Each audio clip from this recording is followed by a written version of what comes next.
sangariung dina raraga diskusi budaya pami saur Prabu Siliwangi dina wangsitna yen pancen jeung jiwa kami teh nyungkemkeun acining asih kalmah cai kuning ati ngabakti ka jiwa ngabakti jiwa raga ka nagara ku barumbang rasa.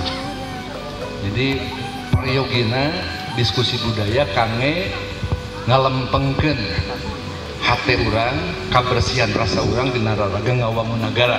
Ieu puseurna Bandung, ieu kampung urang puseurna pemerintahan Kabupaten Bandung tahun 16.641 oleh Ki Astra Manggala. Beliau memilih Karapiak atau napi anu ayeuna disebut Dayakolot. Janten Karapiak ia dipilih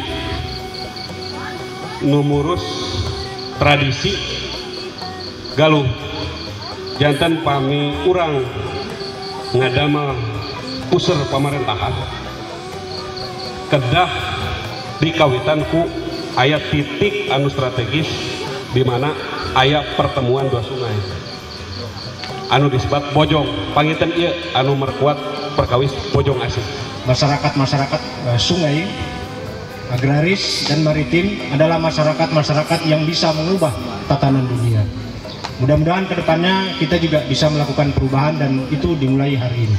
Jadi orang hariung sapotos gitu nganelan keyakinan ya bener, nganelan keyakinan yang kurang Bojong Asih orang Dayakolot teh lain turunan samanya, tapi di dia diadegeun puseur Daya Bandung disebut Karapiak. Lain nyawang masa katukangnya, tapi masa yang lalu adalah referensi untuk kita berpijak kepada masa depan. Indung Bandung membuat gunung bersenandung lagu rindu, hewan ternak berisik berirama, sawah ladang bersuka cita ketika mendapat sentuhan ibunya. Bersamamu birunya langit menyimpan harapan, hijaunya pohon bersemangat membangkitkan, pada putih hatimu, pada merah jiwamu, berkibarlah bersama di cakrawala kemilau cahaya kuning keemasan. Bandung di mana? Santari, Bandung di mana? Jadi orang mana? Bandung. Di Dayakolot aya nu disebat Sumur Bandung. Di kota Bandung ge aya oge Sumur Bandung. Janten kota Bandung ngareplika sadayana tatanan kahirupan nu aya di Dayakolot. Sangkan teu leungiteun. Urang Dayakolot ya, tinggal nyuk curug galur mapai-mapai laratan berenang gitu kan. Mitigasi antar generasi ini tidak boleh terputus, Pak.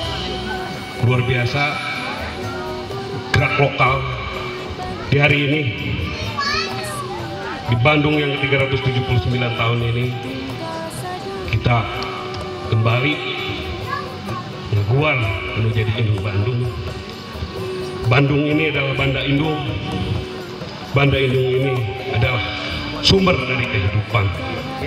Akhirnya lahirnya orang dalam dunia, tegaknya rumah besar bangsa ini tidak terlepas dari garba atau napi nu disebut Banda Indung teh pami di Indonesia mah Garuda bangsa. Nalika urang ngabahas Indung Bandung, hardina urang malik kana sejarah yen Dayakolot kudu jadi sarana kebangkitan Kabupaten Bandung. Pamugi gerakan anu janten spirit atau dangian mulang ka Indung nyaah ka Bandung ieu sing janten kawitan bangkit nadri para nonoman utamina putra putri Kabupaten Bandung kanggo neraskeun perjuangan para leluhur anu ngawit nyikal baka tieu Karapiak Dayakolot mugia kapayun Kabupaten Bandung sing tanjir nanjuritan hebel jaya duana mawakar harjaan kanggo hayat sadayana tos waktuna kiwari tunduk waktuna ngulang ka indung ngaah ke Bandung. Kaum perempuan sudah jadi motor penggerak perubahan. Dari masa-masa krisis Nusa Petoskir, ibu-ibu dan kaum perempuan dan pemimpin perempuan itu harus menjadi lokomotif perubahan. Gotong royong